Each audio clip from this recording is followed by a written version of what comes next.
The weighty silence of l'orangerie was a currency all its own. It was paid for with $1,000 bottles of Chateau Margaux and the unspoken agreements of the powerful. For Ilara Vance, it was the backdrop to a life she was trying to escape, one tray of seared scallops at a time. Her feet throbbed in her sensible black shoes, a dull ache that mirrored the one in her heart every time she thought of her sister, Lily, and the mountain of medical bills that grew higher with every passing week. Ilara was not just a waitress. She was a ghost, a silent observer trained to be invisible.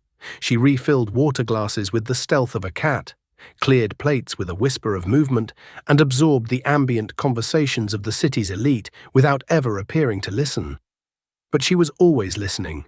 Her journalism degree, gathering dust in her cramped apartment, had honed her instincts. She saw the stories no one was telling, the subtle shifts in power dynamics, the cracks in the polished veneers of the men who shaped the skyline. And no one had a more polished, more impenetrable veneer than Alistair Dubois.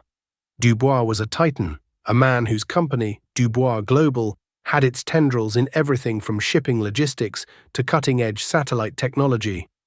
When he entered l'orangerie, the very air in the room seemed to still, to hold its breath.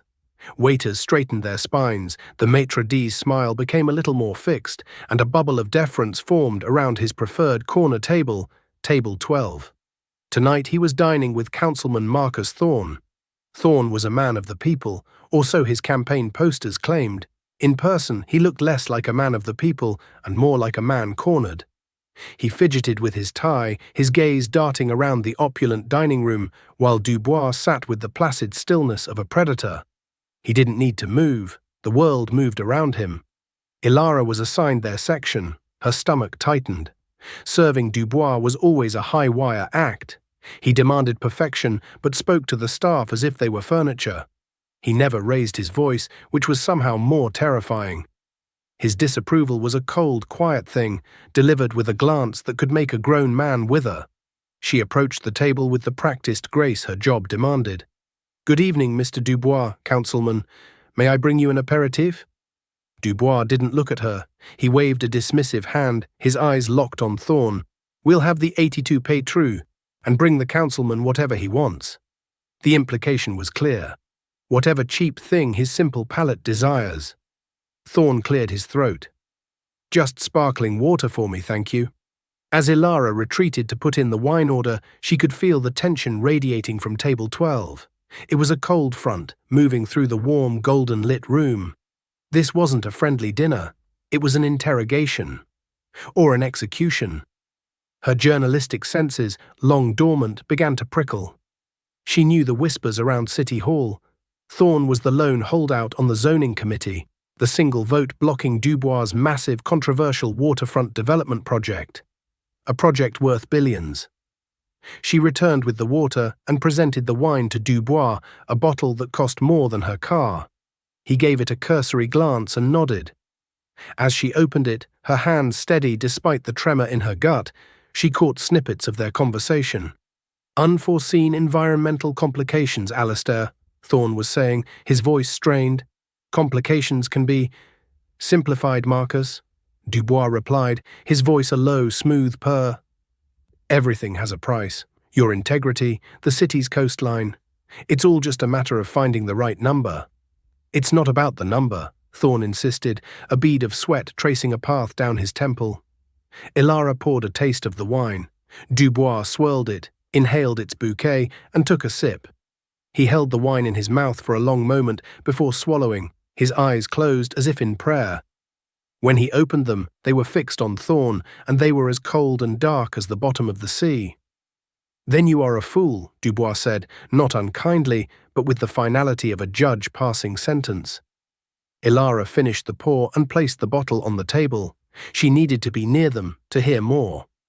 She busied herself at a nearby service station, polishing silverware that was already gleaming, her ears straining. The conversation dropped to a murmur. She saw Thorne shake his head, his jaw set. Dubois leaned forward, his smile gone, replaced by a mask of utter seriousness. This was it. This was the moment the story was being written. Her heart hammered against her ribs. She pulled out her phone, her fingers fumbling. Under the cover of grabbing a fresh notepad from her apron, she swiped to the voice memo app. It was a crazy risk. If she were caught, she'd be fired instantly, blacklisted from every fine dining establishment in the city. But the look on Thorne's face, a raw, primal fear, told her this was more than just a real estate deal. She needed an excuse to get closer. She saw Dubois' water glass was 3/4 full. Not empty enough to justify a refill, but it would have to do. Taking a deep breath, she picked up a chilled water pitcher and started toward the table. As she moved, she discreetly pressed the red record button, angling the phone in her apron pocket towards table 12. She approached from Dubois' side, her movements slow and deliberate. "More water, sir?" she asked, her voice a perfect professional calm. Dubois didn't even register her presence. His focus was entirely on the councilman. He leaned in so close their heads were nearly touching.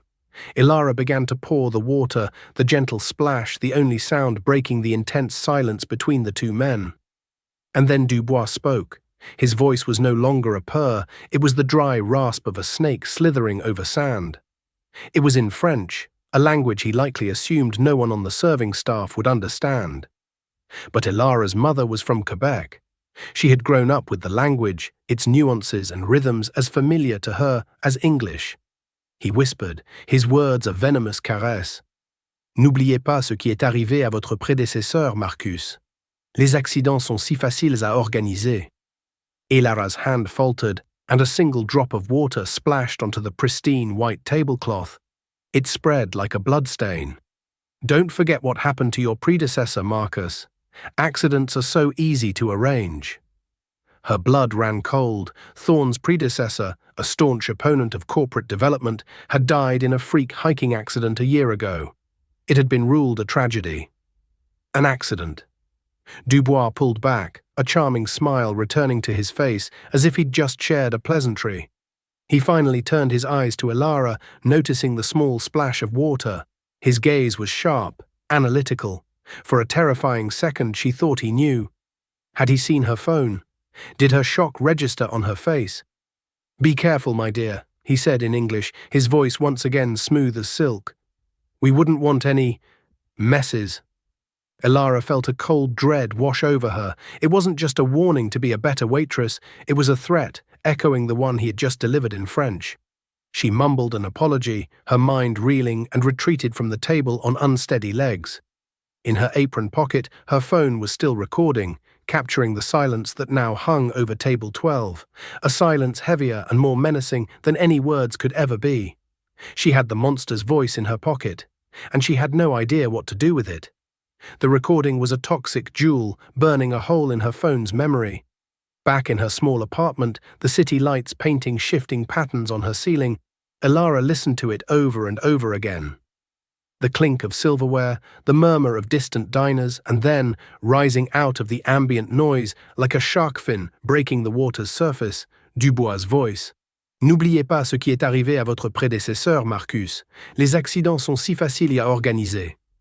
Each time she heard it, a fresh wave of fear and nausea washed over her. This wasn't just corporate hardball, it was a confession, a threat, a glimpse into the abyss that separated men like Dubois from the rest of humanity. The death of Councilman Miller had been a local tragedy, a sad story about the unpredictability of nature. Now it was reframed as a cold-blooded murder. Her first instinct was to delete it, to erase the words and pretend she'd never heard them. Deleting it meant safety. It meant she could keep her job, keep paying the rent, keep funding the experimental treatment that was Lily's only hope. Her sister's smiling face, captured in a cheap frame on her nightstand, seemed to watch her, a silent plea for normalcy, for stability. Getting involved was a luxury she couldn't afford. Dubois was a god in this city. Who would believe a waitress over him? He could crush her, ruin her life with a single phone call, and do it with the same casual indifference he used to order a bottle of wine. But then the other part of her, the journalist she had once dreamed of becoming, fought back. This was the story. Not just a story, but the story. It was the kind of truth that could change everything, that could expose the rot beneath the city's glittering facade. To ignore it, to delete it, felt like a betrayal of every principle she held dear. It felt like cowardice. What was the point of wanting to report the truth if you were unwilling to act when you stumbled upon it? For 2 days, she lived in a state of suspended terror. Every shadow seemed to hold a threat. Every unexpected phone call made her heart leap into her throat. At work, she was a mess of nerves. She avoided table 12, trading sections with another waitress and feigning a migraine. The sight of Dubois' empty chair was almost as frightening as the thought of him sitting in it. She needed advice, but who could she trust? The police. Dubois had the chief of police on his charity's board of directors. They would laugh her out of the station, and word would get back to Dubois before she even made it home. The media? She could be a hero or a crank, and the line between the two was terrifyingly thin. If she went to the wrong reporter, they might bury the story, or even worse, sell her out to Dubois for a bigger scoop down the line. On the 3rd day, the decision was made for her. A man came into l'Orangerie during the slow afternoon lull. He wasn't a diner. He wore a perfectly tailored grey suit that was somehow more intimidating than a uniform. He had a calm, watchful demeanour and eyes that missed nothing. He introduced himself to the maître d' as Julian Croft, head of security for Dubois Global.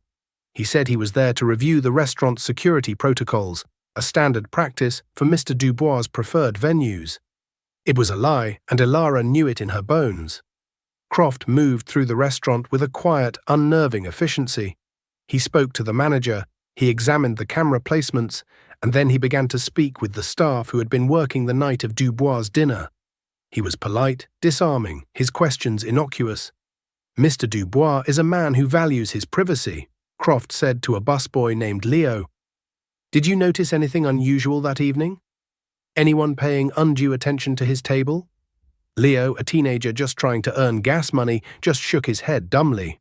Then it was Ilara's turn. Croft found her folding napkins at the service station.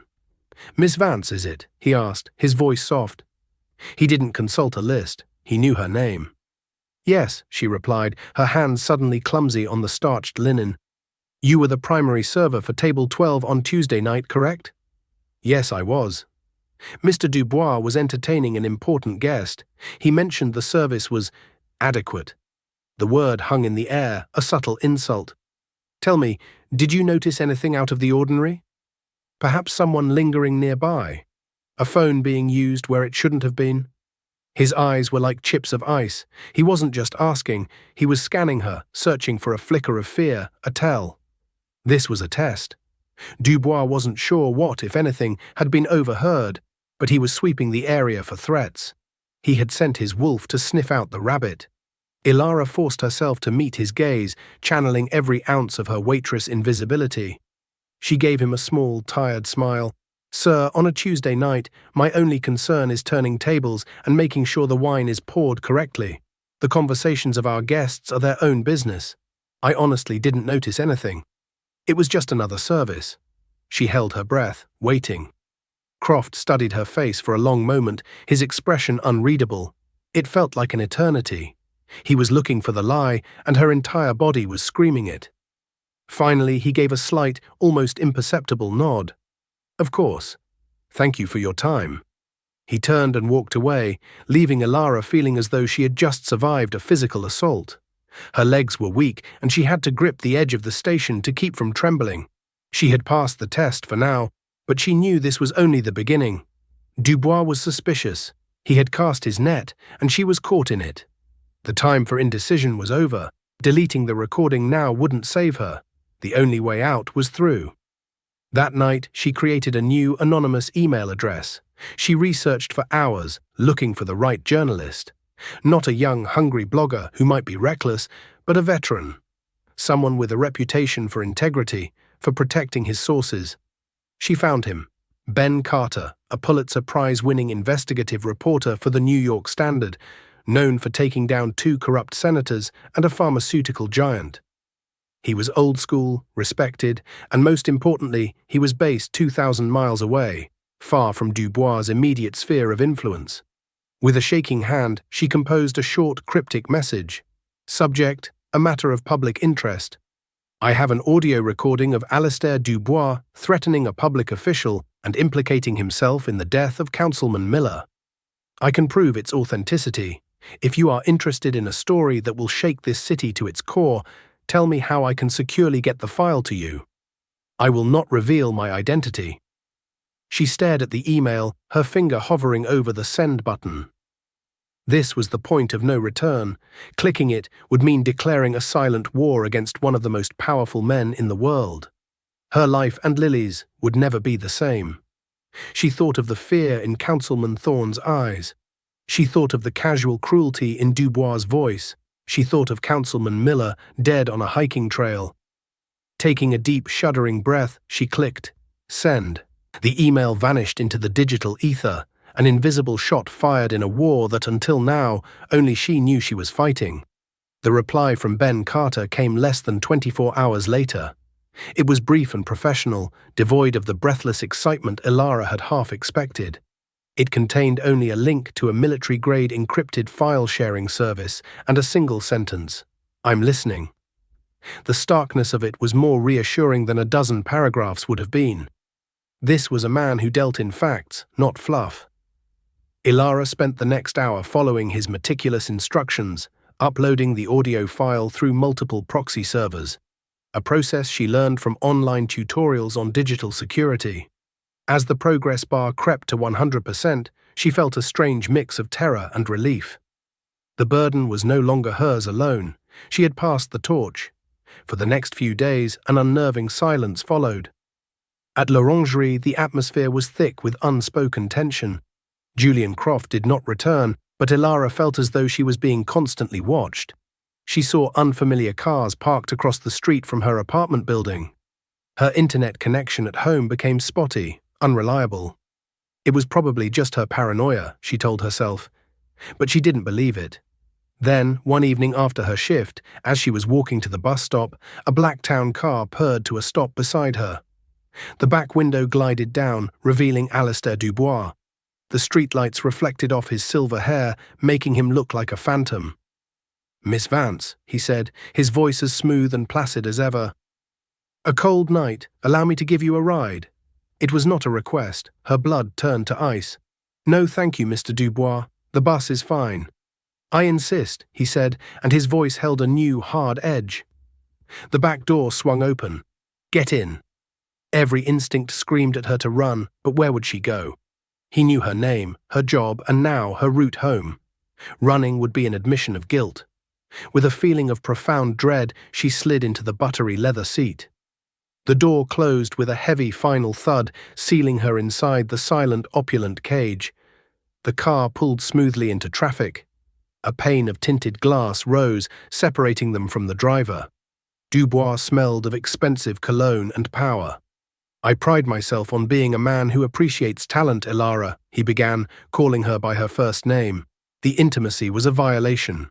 "You are a very good waitress, efficient, quiet, almost invisible, a valuable skill." She said nothing, her hands clenched into fists in her lap. "But my associates tell me you may have another talent," he continued, his eyes fixed on her. "A talent for listening, and perhaps for correspondence.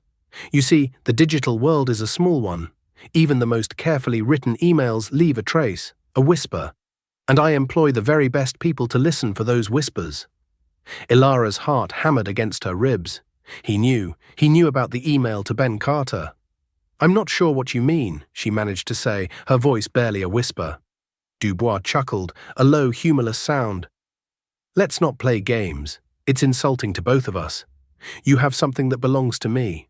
A private conversation, taken out of context. A misunderstanding."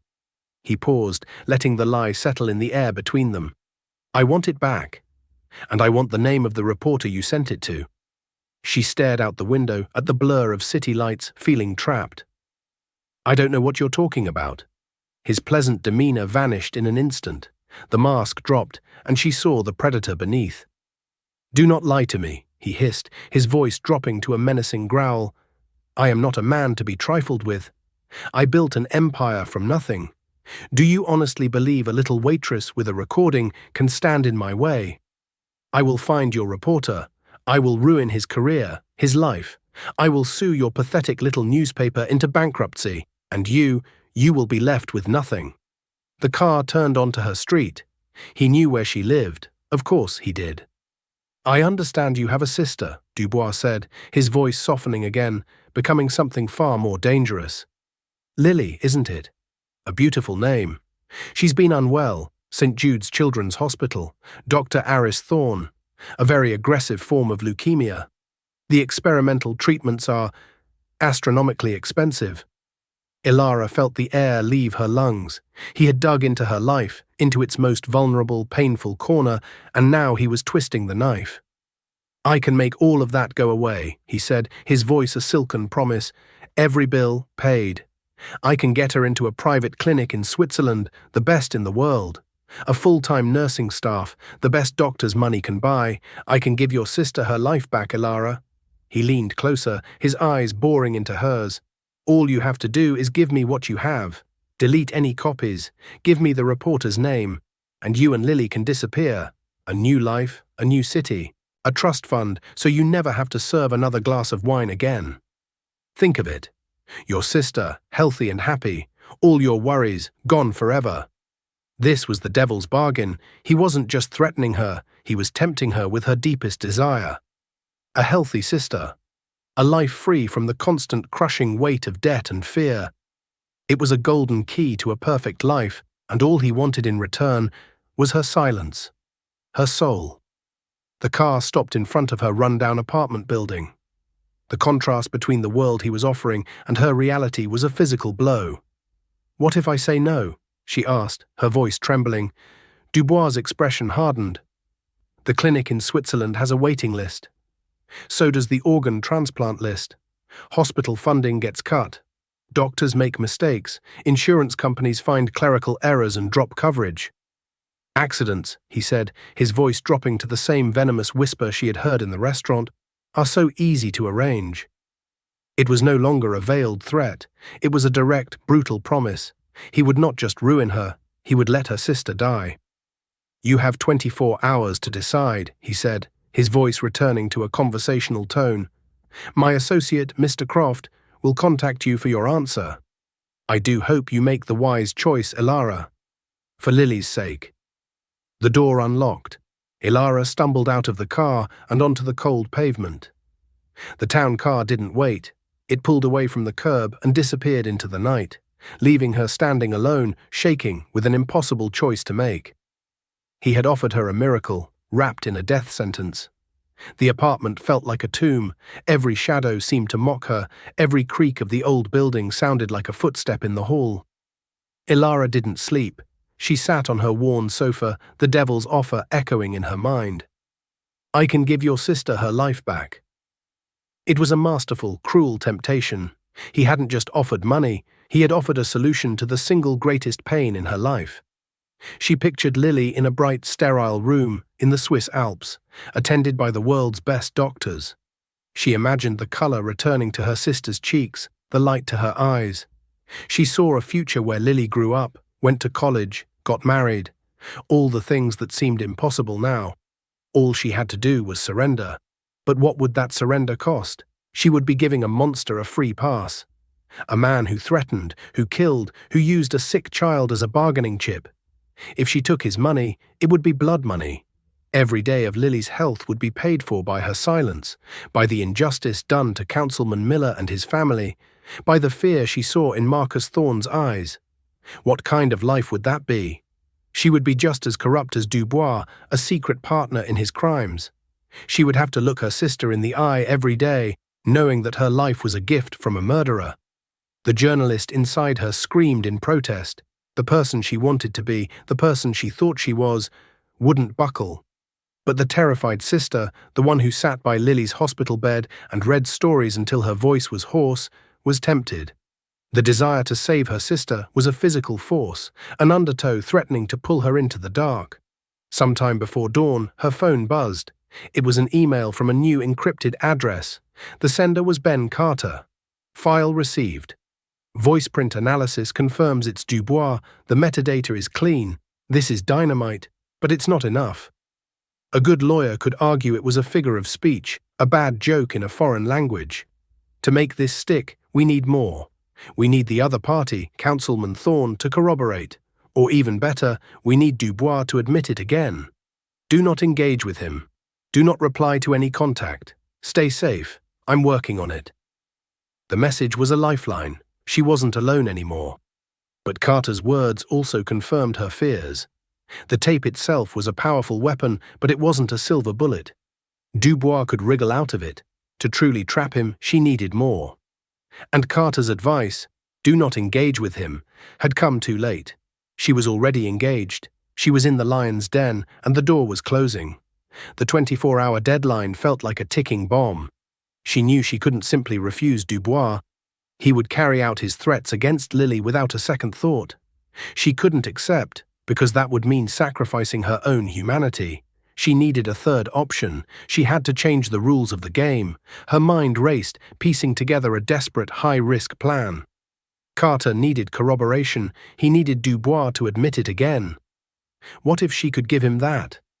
Dubois thought he was cornering her, a helpless waitress.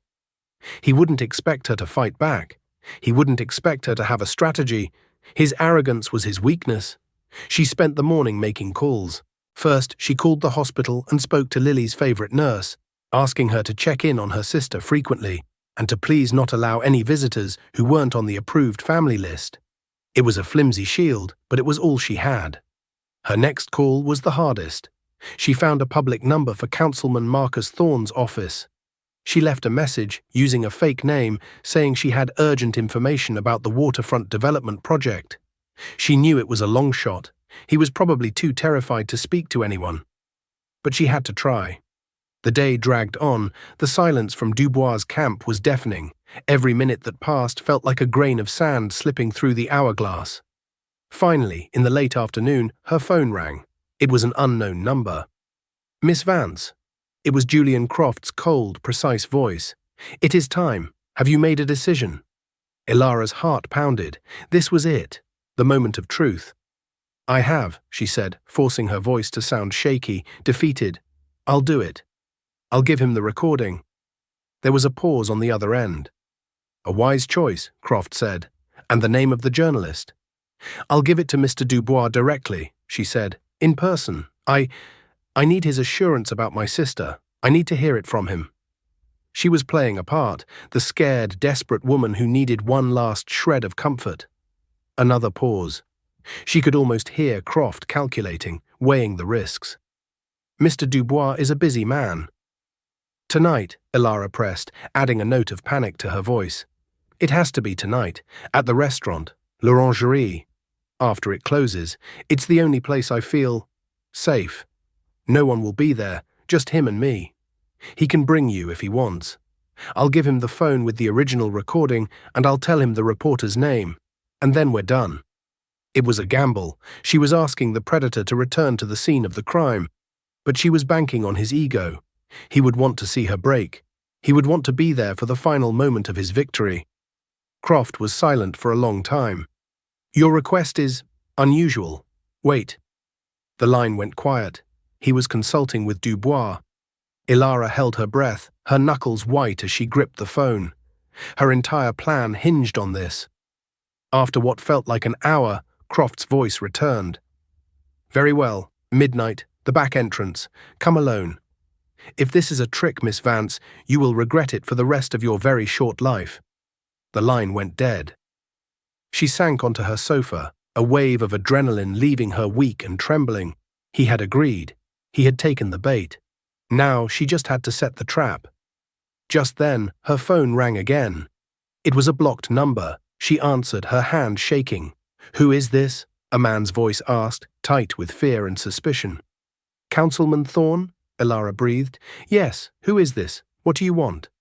My name is Ilara Vance. I was your waitress at L'Orangerie on Tuesday night, she said, speaking quickly. I heard what Alistair Dubois said to you. The part in French. There was a sharp intake of breath on the other end of the line. I don't know what you're talking about. Yes, you do, she insisted, and I recorded it. I have his voice, Councilman. I have the threat. He's trying to blackmail me now, threatening my family. The silence was thick with Thorne's terror. I am meeting him tonight, Ilara said, her voice gaining strength.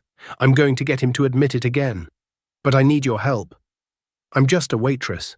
No one will believe me alone. But with you, With you, we can stop him. She could hear his ragged breathing. He was a man drowning, and she was offering him a hand.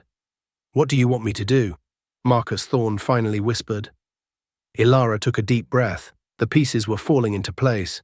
I want you to call a man named Ben Carter at the New York Standard, she said, and then I want you and your lawyer to be on a conference call with him at exactly 12:05 a.m. I'm going to give you the number. She had laid the trap. Now she had to walk into it and pray the lion would follow. L'Orangerie after midnight was a spectral version of itself. The tables were shrouded in white cloths like sleeping ghosts, and the only light came from a few dim service lamps casting long, distorted shadows across the cavernous dining room. The air, usually thick with the scent of roasted duck and expensive perfume, was now cold and sterile, smelling only of lemon polish. Ilara's footsteps echoed on the marble floor as she walked towards table 12. It felt like walking towards her own execution. She had arrived early, let in by the night manager, whom she'd told a half-truth about forgetting a personal item. In her pocket was her own phone, set to record both audio and video, its lens peeking through a small hole she'd carefully made in her apron. In her hand, she clutched a cheap, disposable burner phone, the decoy. She had one other piece of equipment. Tucked into her ear was a tiny flesh-colored wireless earpiece, the kind used by news anchors. It was connected to a live, open phone line. On the other end of that line, thousands of miles away, Ben Carter was waiting, listening to her every breath. With him, as she'd instructed, were Councilman Thorne and his lawyer. They were her invisible witnesses, her secret weapon. At precisely midnight, the sound of a key in the back service door made her jump. The door opened and Julian Croft stepped inside, his eyes sweeping the room before he nodded to someone behind him. Then Alistair Dubois entered.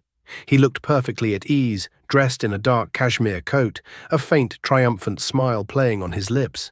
He looked like a king surveying his empty castle. "Ilara," he said, his voice echoing slightly in the empty room. "Punctual. I admire that." He walked towards her, his expensive leather shoes clicking on the floor. Croft remained by the door, a silent, menacing statue. "You made the right choice," Dubois continued, stopping on the other side of table 12. He gestured to the burner phone in her hand. "Is that it? The source of all this unpleasantness?" "Yes," she said, her voice steadier than she felt. "The original file is on here. There are no other copies." It was a lie, of course. Encrypted copies were already sitting in Carter's inbox and on a cloud server he controlled. "Good," Dubois said. He did not reach for the phone. He was savoring this moment. And the reporter, the man from New York. This was the first test. She had to give him a name, but it couldn't be Carter's. She had prepared for this. "His name is Markham, David Markham. He's a freelancer." She invented the details, hoping they sounded plausible. He was going to shop the story around. Dubois nodded slowly, filing the fake name away. He would likely have the man investigated, and when he came up empty, he would know she had lied. But by then, Ilara prayed, it would be too late. "Excellent," Dubois said. He pulled a thick envelope from his coat pocket and slid it across the polished surface of the table. "That is for you. The first installment. It contains the wire transfer confirmation for the Swiss clinic and enough cash for you and your sister to start your new life. The rest will be deposited once Mr. Markham is persuaded to drop his story." Ilara looked at the envelope but didn't touch it. "I need to hear you say it," she said, her voice trembling slightly. This part wasn't an act. Dubois raised an eyebrow. "Say what, my dear?" "That Lily will be safe, that you'll take care of everything, that you'll honor our deal." A wide, genuine smile spread across his face. He was enjoying her submission. "Of course, you have my word. Your sister's health is guaranteed, as long as you hold up your end of the bargain, as long as the recording of my little chat with Councilman Thorne never sees the light of day." Her heart leaped. He had mentioned the recording and Thorne. It was a start. She pushed further. "It wasn't a little chat," she whispered, looking down at the table. "You threatened him. You talked about his predecessor." Dubois' smile tightened. "I was motivating him. Marcus is a weak man. He needed a reminder of how the world works. Councilman Miller was a fool who stood in the way of progress. He went hiking on a dangerous trail after a storm. It was a tragedy. He said the word tragedy with a chilling lack of emotion. An accident. But you said accidents are easy to arrange, Alara pressed, lifting her gaze to meet his. Her voice was shaking, but her eyes were steady. In her ear, she could hear the faintest whisper of sound. It was Ben Carter. That's it, kid. Keep him talking. Dubois' expression darkened. The game was no longer amusing to him. You are becoming tedious. You have your money. Give me the phone. You killed him, Alara said, the words tumbling out, raw and accusatory. You threatened Thorne because you want him to vote for your project, just like you had Miller killed because he wouldn't. Dubois laughed, a sharp, ugly sound that shattered the silence. You have a vivid imagination. Proving something like that would be impossible. It would be your word, the word of a nobody waitress, against mine. Who do you think this city would believe? They would believe this, she said. She didn't reach for the burner phone. Instead, she pulled her own phone from her apron pocket. Her thumb was already on the screen. She tapped it, and Dubois' own voice filled the empty restaurant, amplified by the phone's small speaker. N'oubliez pas ce qui est arrivé à votre prédécesseur, Marcus. Les accidents sont si faciles à organiser. The sound of his own recorded threat, clear and undeniable, hung in the air. The color drained from Alistair Dubois' face. For the first time, she saw a crack in his perfect, impenetrable facade. She saw fear. You clever little bitch, he snarled, his voice a low growl. He took a step towards her. At the door, Julian Croft tensed, his hand moving inside his jacket. It's too late, Mr. Dubois, Alara said, her voice ringing with newfound confidence. This conversation right now, it's being recorded, and it's being broadcast. Live. Dubois froze. What did you say? Ben Carter of the New York Standard is on the line, she announced, her voice clear and strong. So is Councilman Marcus Thorne and his lawyer. They've heard everything. Your confession about motivating him. Your admission that you see Miller's death as a convenient tragedy. They've heard it all. She looked past him, towards the silent figure by the door. And I'm sure Mr. Croft's hands are nowhere near a weapon, because threatening me now would just add assault and witness intimidation to the long list of charges you're about to face. Alistair Dubois stood perfectly still, his face a mask of disbelief, then dawning fury, and finally the cold, hard realization of defeat. The master of the universe, the man who moved mountains and silenced his opposition, had been trapped. Not by a rival corporation or a federal prosecutor, but by a waitress he had never bothered to look at twice. He looked from the phone in her hand to her face, and he seemed to see her for the first time. He saw not a servant, but an adversary, one who had outmaneuvered him completely. The silence stretched, thick and heavy. Then, from the back of the restaurant, another sound broke the stillness, the wail of approaching sirens. Thorne's lawyer had already made the call. Dubois didn't run. He simply stood there, his empire crumbling around him in the silent, empty dining room. The triumphant smile was gone, replaced by a look of pure, unadulterated hatred, all of it directed at her. Alara didn't flinch. She met his gaze, her phone still held up like a shield. She hadn't just recorded a story, she had become the author of his downfall. The aftermath was a whirlwind of flashing lights, sharp questions, and the jarring intrusion of the outside world into the sacred silence of l'Orangerie. The arrest of Alistair Dubois on suspicion of extortion and conspiracy sent shockwaves through the city that quickly rippled across the country. A billionaire being led away in handcuffs was a rare and spectacular sight, and the media descended like vultures. Alara was whisked away by detectives, giving her statement in the sterile, impersonal environment of a police interrogation room. She handed over her phone, the original recording now evidence in a major criminal investigation. She felt strangely calm, emptied of the fear that had been her constant companion for days. Ben Carter's story broke the next morning on the front page of the New York Standard, a meticulously detailed account citing multiple sources, including a corroborating witness from City Hall and audio evidence. With Thorne's testimony bolstered by the new recording of Dubois' admissions, the case against him was airtight. The story of Councilman Miller's accidental death was officially reopened, and Dubois' carefully constructed world of power and impunity came crashing down. His company's stock plummeted. Board members resigned. The waterfront project was dead. The whispers that had always followed him, of ruthlessness, of shady dealings, now became a roar of public condemnation. The man who had seemed untouchable was suddenly very, very mortal. Ilara's life changed overnight. She was no longer an invisible waitress. Ben Carter, true to his word, protected her identity in his initial reports, referring to her only as the source. But in a case this big, secrets couldn't last forever. When her name eventually leaked, she became an unwilling celebrity. She was hailed as a hero, a David who had taken down Goliath with nothing more than a smartphone and her own courage. Job offers from journalism schools and newspapers poured in. But it wasn't easy. Dubois' lawyers tried to paint her as an opportunistic liar, a disgruntled employee seeking a payday. She faced threats from his loyalists and the harsh glare of a media spotlight she had never sought. She had to move to a new apartment, change her phone number, and learn to live with a new kind of vigilance.